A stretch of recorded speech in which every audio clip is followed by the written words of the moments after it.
growing mustache and beard and looks amazing, like a real man. But Chinese like, oh, there's no any Chinese guy here. Maybe Hold on, not. let me check. Yeah, no.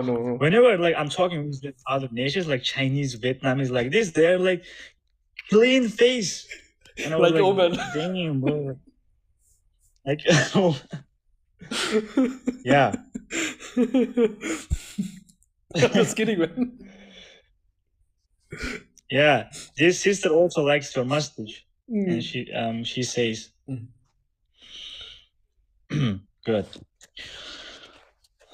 But there's a like the little minus things about this because once I talked with the one brother from Pakistan that he wanted to study in Russia, but they just deported him without any reason, and we just thought. I mean, he just shared that his experience in Russia and like going there, just wanted to study there, but unfortunately he was deported.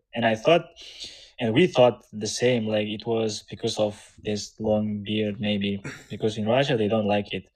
Oh. So yeah, and I know in your country, also in Pakistan, like the Muslim country, there's nothing. I mean, no problem with this, right? Like from government or from people. no problem about that. Most of the people they have beard. It has no issue.